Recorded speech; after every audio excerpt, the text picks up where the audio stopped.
রবিবার সকাল সকাল ভোটের প্রচার শুরু হলো জোর কদমে। সকাল সকাল প্রচারে বেরোলেন শ্রীরামপুরের তৃণমূল প্রার্থী কল্যাণ বন্দ্যোপাধ্যায়। এই কেন্দ্রের 3 বারের সাংসদ তিনি। ডানকুনি পুরসভা এলাকার বিভিন্ন জায়গায় তিনি প্রচার সারেন। আজ বিকেলে রোড শো করবেন কল্যাণ বন্দ্যোপাধ্যায়।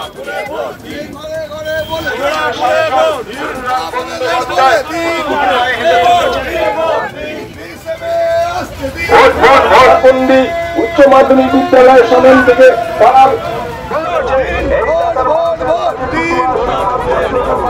ছাত্র যুব জোট বেঁধেছে, ভোট দিচ্ছে, আসছে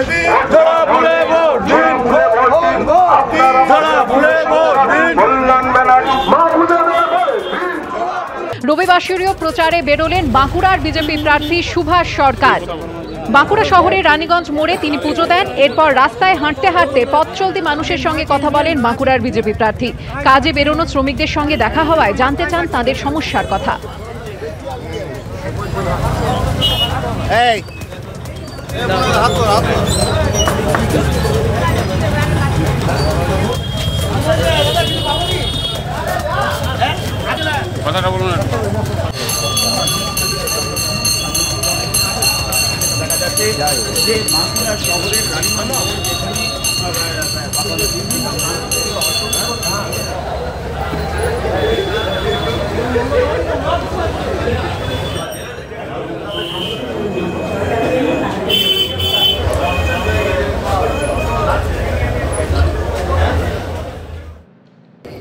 কান খুলে শুনে নিন, 16টি গ্রাম পঞ্চায়েতের প্রধান উপপ্রধান, 248টি গ্রাম পঞ্চায়েতের সদস্যা, 48টা পঞ্চায়েত সমিতির সদস্যা, 4টি জেলা পরিষদের সদস্য আছেন।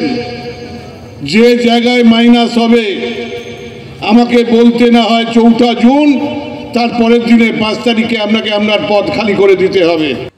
ভোটের লড়াই কিন্তু শুরু হয়ে গিয়েছে। লিড না দিলে পদ ছাড়তে হবে, কাউকে রেয়াত করা হবে না। যেখানেই মাইনাস হবে সেখানেই পঞ্চায়েতের প্রধান সদস্যদের পদ ছেড়ে দিতে হবে। এবার দলেরই নেতৃত্বকে হুঁশিয়ারি দিলেন উদয়নারায়ণপুরের তৃণমূল বিধায়ক। তৃণমূলের অন্তর্দ্বন্দ্ব প্রকাশ্যে এসে পড়েছে, কটাক্ষ করছে বিজেপি।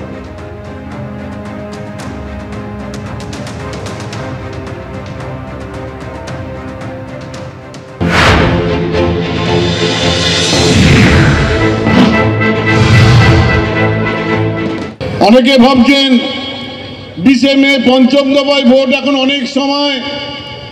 সন্ধ্যেবেলা 2 ঘন্টা করে আপনি আপনার পাড়ায়, আপনি আপনার মহল্লায়, আপনি আপনার বুথে কিন্তু টাইম দিতে হবে।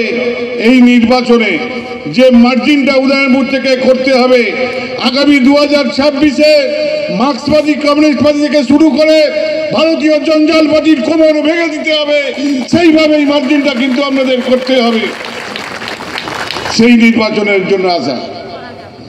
শুনতে খারাপ লাগবে আপনাদের, কান খুলে শুনে নিন, 16টি গ্রাম পঞ্চায়েতের প্রধান উপপ্রধান, 248টি গ্রাম পঞ্চায়েতের সদস্যা, 48টা পঞ্চায়েত সমিতির সদস্যা, 4টি জেলা পরিষদের সদস্য আছেন।